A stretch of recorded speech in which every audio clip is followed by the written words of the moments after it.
친구 여러분, 채널에 오신 것을 환영합니다.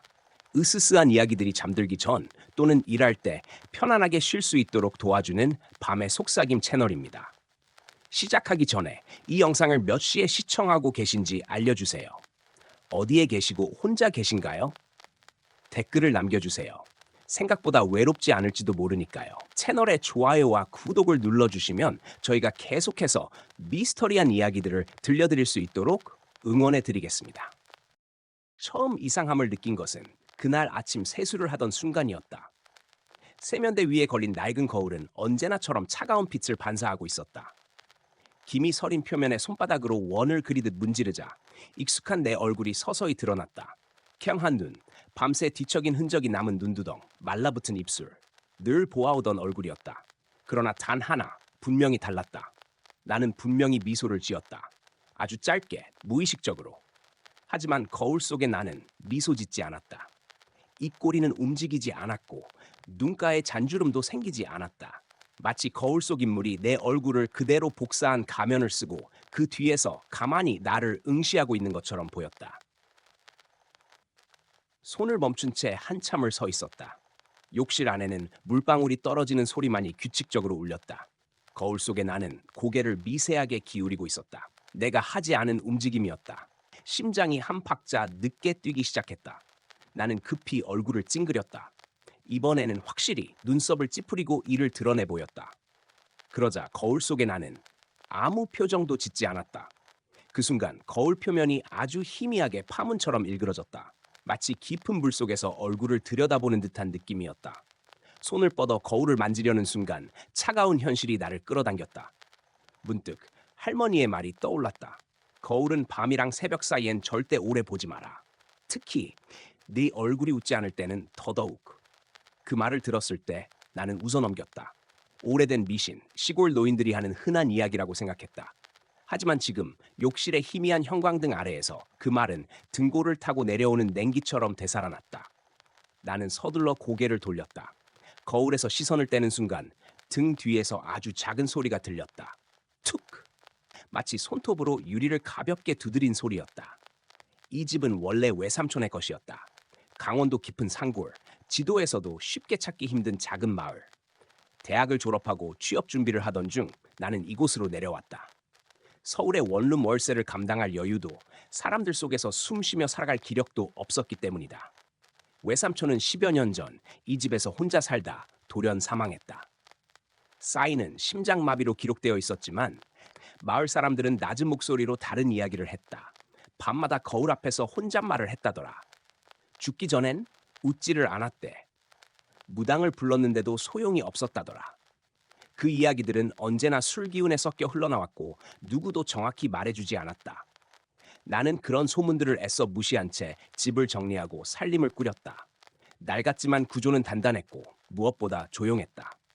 문제의 거울은 안방 옆 작은 욕실에 걸려 있었다.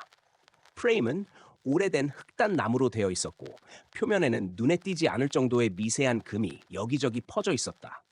처음 이사 왔을 때부터 걸려 있었지만 이상하다고 느낀 적은 없었다. 적어도 그날 아침 전까지는. 그날 이후로 거울은 점점 어긋나기 시작했다. 처음에는 아주 사소했다. 내가 고개를 끄덕이면 거울 속에 나는 반 박자 늦게 따라했다. 눈을 깜빡이면 깜빡이지 않았다. 대신 나를 똑바로 바라보고만 있었다. 밤이 되면 증상은 더 심해졌다.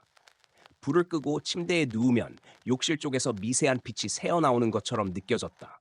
물론 확인해보면 아무것도 없었다. 형광등 스위치는 내려가 있었고 거울은 어둠 속에 잠겨 있었다. 하지만 눈을 감으면 분명히 느껴졌다. 누군가 아주 가까운 거리에서 내 얼굴을 들여다보고 있다는 감각. 숨결이 거울 표면에 닿아 서리는 것 같은 설명할 수 없는 기분이었다. 사흘째 되던 밤 나는 결국 잠에서 깼다. 끼익! 나무가 비틀리는 소리가 집 안 어딘가에서 울렸다. 처음엔 바람 소리라고 생각했다. 하지만 소리는 점점 규칙적으로 변했다. 마치 누군가가 아주 천천히 문을 여닫고 있는 것처럼. 나는 침대에서 몸을 일으켰다. 어둠 속에서 심장이 요동쳤다. 손에 땀이 맺혔다. 그때 욕실 쪽에서 낮고 쉰 목소리가 들려왔다. 왜? 나를 안 봐. 그 목소리는 분명히 내 목소리였다. 나는 숨을 죽인 채 욕실 문을 바라보았다. 문틈 아래로 어둠이 길게 늘어져 있었다. 핸드폰을 집어들었지만 화면은 이상할 정도로 어두웠다. 전원이 켜지지 않았다. 다시 그 목소리가 들렸다. 여긴 내 자리야. 문고리가 아주 천천히 돌아갔다. 나는 그 순간 본능적으로 알았다. 문이 열리면 거울 속에 그것과 눈을 마주치게 될 것이라는 것을. 그리고 한 번이라도 거울 속의 사람이 먼저 미소를 짓는다면 그 다음은 돌이킬 수 없을 것이라는 것을. 나는 이를 악물고 뒤로 물러났다. 등 뒤로 차가운 벽이 닿았다. 문이 열리기 직전 어릴 적 할머니가 무당을 불러왔던 기억이 선명하게 떠올랐다. 북소리, 부적, 그리고 거울 위에 덮어씌웠던 붉은 천. 거울은 문이다. 할머니는 분명 그렇게 말했었다. 그리고 나는 그 문을 열어버렸다는 사실을 이제야 깨닫고 있었다. 나는 문을 열지 않았다. 정확히 말하면 열 수가 없었다. 손과 발이 동시에 얼어붙은 것처럼 움직이지 않았다. 욕실 문 너머에선 더 이상 소리가 들리지 않았지만 그 침묵이 오히려 숨을 막히게 했다. 귀를 기울이면 아주 미세하게 사람의 숨결과 비슷한 소리가 들려오는 것 같았다. 나는 벽을 더듬어 스위치를 찾았다. 불을 켜면 괜찮아질 거라고, 단순히 착각일 거라고 스스로를 설득했다. 손끝이 스위치에 닿는 순간 욕실 안에서 무언가가 빠르게 움직이는 소리가 났다. 사각? 유리가 긁히는 소리였다. 그 소리는 거울 표면을 손톱으로 천천히 긁는 것처럼 길고 집요했다. 나는 결국 스위치를 누르지 못한 채 침대 옆 서랍으로 몸을 돌렸다. 서랍 안에는 할머니가 남긴 작은 부적 하나가 들어있었다. 이사 올 때 의미 없이 챙겨온 물건이었다. 부적을 쥐는 순간 소리가 멈췄다. 욕실 문 너머의 기척도 숨소리도 모두 사라졌다. 마치 아무 일도 없었다는 듯한 고요가 집 안을 덮었다. 나는 그 자리에 주저앉아 새벽이 올 때까지 한숨도 자지 못했다. 다음 날 마을에 내려갔다. 집에 혼자 있는 것이 더 이상 견딜 수 없었다. 마을은 여전히 느릿했고 사람들의 시선은 묘하게 나를 피했다. 슈퍼 앞 평상에 앉아있던 노인은 내가 다가가자 말을 멈췄다. 저기, 혹시 이 집에 대해 아시는 게 있나요? 나는 조심스럽게 물었다. 예전에 살던 외삼촌 말입니다. 노인은 한참 동안 나를 바라보다가 낮게 숨을 내쉬었다. 거울을 봤구먼. 그 한마디에 내 심장이 내려앉았다. 그 집 욕실 거울, 예전부터 말이 많았어. 노인은 담배를 비벼 끄며 말했다. 처음엔 다들 그냥 낡은 물건이라 생각했지. 근데 거기서 오래 살면 사람이 변해. 어떡해요? 표정이 사라져. 노인의 눈이 순간 흔들렸다. 웃어도 웃는 게 아니고 울어도 울음이 아니야. 마치 누가 안에서 대신 보고 있는 것처럼. 나는 외삼촌 이야기를 꺼냈다. 노인은 고개를 저었다. 그 양반, 마지막엔 거울 앞에서 살다시피 했어. 무당을 불렀지. 큰 곳까지 했어. 그런데도 안 됐어. 왜요? 노인은 잠시 말을 멈췄다. 그리고 아주 작은 목소리로 말했다. 이미 자리가 바뀌고 있었거든. 집으로 돌아오는 길, 해가 기울고 있었다. 산 그림자가 길게 늘어지며 집을 삼키듯 덮었다. 문을 여는 순간 나는 직감했다. 집안의 공기가 달라져 있었다. 차갑고 눅눅하며 숨이 막히는 느낌. 마치 오래된 우물 안으로 들어온 것처럼 귀가 먹먹해졌다. 욕실 쪽 문은 분명 닫아두고 나갔는데 지금은 아주 살짝 열려 있었다. 나는 발걸음을 멈췄다. 거울을 보지 말아야 한다는 생각이 머리를 지배했지만 동시에 강한 충동이 나를 끌어당겼다. 확인하지 않으면 안 될 것 같았다. 천천히, 아주 천천히 욕실로 다가갔다. 문을 밀었다. 형광등이 깜빡이며 켜졌다. 그리고 나는 거울을 보았다.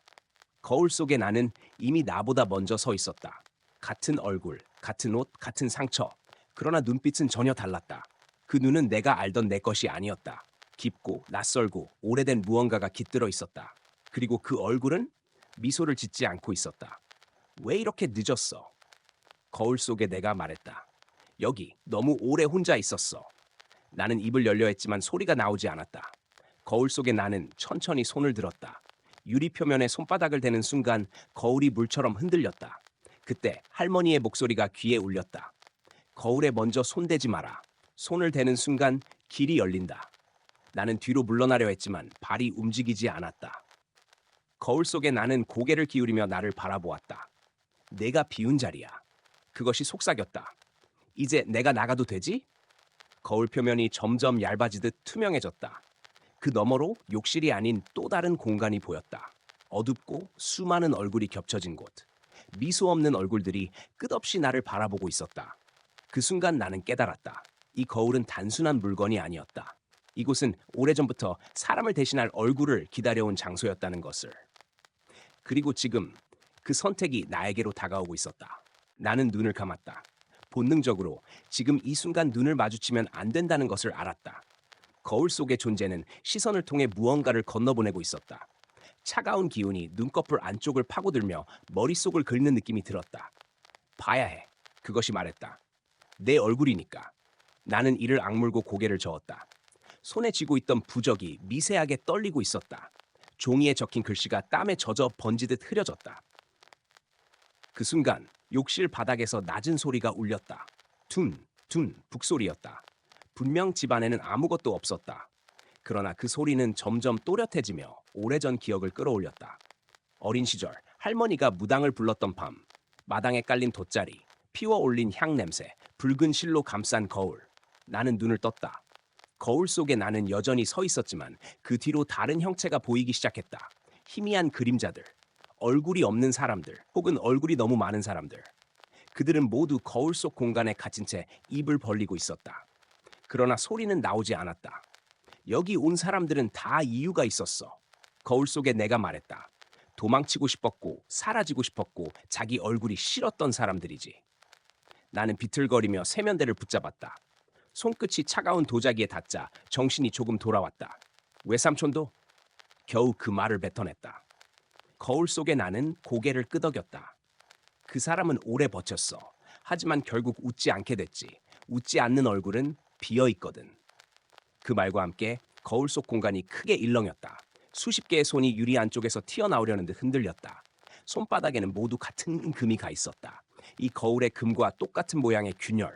나는 비명을 삼켰다. 그럼 빠져나가는 방법은 뭐야? 내 목소리는 거의 울음에 가까웠다. 무당이 실패했다면 난 어떻게 해야 해? 거울 속에 나는 잠시 나를 바라보았다. 처음으로 아주 잠깐 망설임 같은 것이 스쳤다. 대신 들어와. 그것이 말했다. 완전히. 욕실의 공기가 무겁게 가라앉았다. 형광등이 꺼졌다 켜지기를 반복했다. 그 사이 거울 속의 얼굴들이 점점 선명해졌다. 그들은 모두 나를 닮아가고 있었다. 그때 집 안 어딘가에서 종소리가 울렸다. 딸랑! 분명 없던 소리였다. 그러나 그 소리는 분명히 굿에서 쓰는 방울 소리였다. 욕실 문 너머 거실 쪽에서 희미한 불빛이 비쳤다. 나는 마지막 힘을 다해 몸을 돌렸다. 거실 한가운데 할머니가 쓰던 오래된 괴짝이 열려 있었다. 그 안에는 붉은 천과 달아해진 방울, 그리고 거울 위에 걸도록 만들어진 낡은 천 조각이 들어 있었다. 천에는 검붉은 글씨로 주문이 적혀 있었다. 나는 글자를 읽는 순간 숨이 멎을 뻔했다. 그 주문은 봉인이 아니었다. 가두는 것이 아니라 선택하게 하는 것이었다. 이 집에 들어온 사람 중 자기 얼굴을 버리고 싶은 자가 있으면 거울은 문을 연다. 뒤에서 아주 가까운 곳에서 숨소리가 들렸다. 읽었네. 거울 속에 내가, 아니, 이미 절반쯤 밖으로 나온 그것이 말했다. 이제 내 차례야. 나는 붉은 천을 움켜쥐었다.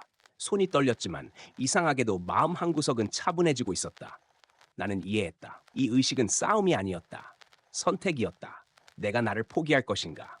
아니면 거울 속의 존재를 인정하고 다시 묶을 것인가? 방울을 들어 올렸다. 그리고 숨을 깊게 들이마셨다. 이제 돌이킬 수 없는 단계로 들어가고 있었다. 방울을 흔드는 순간 공기가 갈라졌다. 딸랑. 소리는 한 번 울렸을 뿐인데 집안 전체가 그 울림을 기억하는 것처럼 떨렸다. 욕실에서 번져나오던 냉기가 잠시 멈췄고 거울 표면의 파문도 느리게 가라앉았다. 나는 숨을 고르며 붉은 천을 거울 위로 던졌다. 그러나 완전히 덮이지 않았다. 거울의 한쪽 모서리가 남아 있었다. 그 작은 틈으로 거울 속의 눈이 나를 똑바로 바라보고 있었다. 미소 없는 얼굴.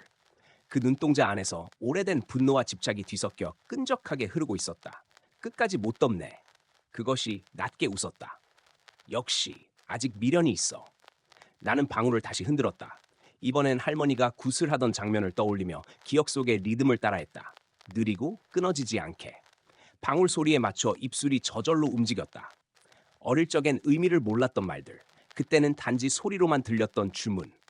이제야 뜻이 귀에 꽂혔다. 얼굴은 빌릴 수 있어도 이름은 빼앗지 못한다. 주문이 끝나자 붉은 천 위의 글씨가 미세하게 꿈틀거렸다. 마치 살아있는 것처럼. 거울 속의 존재가 처음으로 얼굴을 찡그렸다. 그만해. 그것의 목소리가 갈라졌다. 그건 네가 할 수 있는 게 아니야. 나는 한 발짝 앞으로 나섰다. 심장은 여전히 미친 듯이 뛰고 있었지만 더 이상 물러서고 싶지 않았다. 외삼촌은 이름을 불리지 않았지. 나는 말했다. 그래서 자리를 빼앗긴 거야. 거울 속의 눈이 흔들렸다. 여기 들어온 사람들은 다 같아. 그것이 날카롭게 말했다. 자기 얼굴이 싫어서, 자기 인생이 무거워서. 너도 그래. 부정할 수 없었다. 서울에서의 실패, 사람들 사이에서 점점 희미해지던 나. 이곳으로 내려온 이유 역시 사라지고 싶다는 마음이었음을. 그러나 그래도 나는 이를 악물었다. 내 이름은 아직 여기 있어. 나는 방울을 3번 더 흔들었다. 그 순간 거울 속 공간에서 비명이 터져 나왔다. 이제까지 소리 없이 입만 벌리고 있던 얼굴들이 동시에 울부짖었다. 유리가 안쪽에서 두드려졌다. 금이 점점 커졌다. 거울 속에 나가 손을 뻗었다. 같이 가면 돼. 그것이 애원하듯 말했다. 여긴 아프지도 않고 늙지도 않아. 손끝이 유리 밖으로 나오는 순간 나는 붉은 천을 확 잡아당겨 거울 전체를 덮었다. 쾅! 무언가가 안쪽에서 강하게 부딪혔다. 욕실 벽이 흔들렸고 형광등이 완전히 꺼졌다. 어둠 속에서 수십 개의 목소리가 겹쳐 울렸다. 이름을 불러. 열어. 돌려줘. 나는 떨리는 목소리로 아주 또렷하게 말했다. 여긴 내 자리야. 마지막 주문을 외우는 순간 붉은 천이 뜨겁게 달아올랐다. 종이가 타는 냄새가 났고 방울이 손에서 떨어졌다. 귀를 찢는 듯한 비명과 함께 거울 안쪽에서 무언가가 찢어지는 소리가 들렸다. 그리고 모든 것이 멈췄다. 눈을 떴을 때 아침이었다. 욕실 바닥에 누운 채였다. 몸은 온통 쑤셨지만 살아있다는 감각이 선명했다. 형광등은 정상적으로 켜져 있었고 집안은 믿을 수 없을 만큼 조용했다. 나는 천천히 고개를 들어 거울을 보았다. 붉은 천은 바닥에 떨어져 있었고 거울은 깨져 있었다. 표면은 거미줄처럼 갈라져 있었지만 이상하게도 파편은 하나도 떨어져 있지 않았다. 그 속에는 더 이상 다른 공간도 다른 얼굴도 보이지 않았다. 거울 속에는 오직 나만 있었다. 나는 조심스럽게 웃어보았다. 거울 속의 나는 아주 천천히 같이 웃었다. 그날 이후로 집은 조용했다. 마을 사람들은 더 이상 나를 피하지 않았고 밤에도 이상한 소리는 들리지 않았다. 나는 이곳에 그대로 살기로 했다. 거울은 버리지 않았다. 깨진 채로 붉은 천을 덮어둔 채 남겨두었다. 가끔, 아주 가끔 불을 끄고 지나가다 보면 천 아래에서 미세한 숨소리가 들리는 것 같기도 하다. 하지만 나는 더 이상 들여다보지 않는다. 거울 속의 사람이 다시 미소 짓지 않기를 바라면서.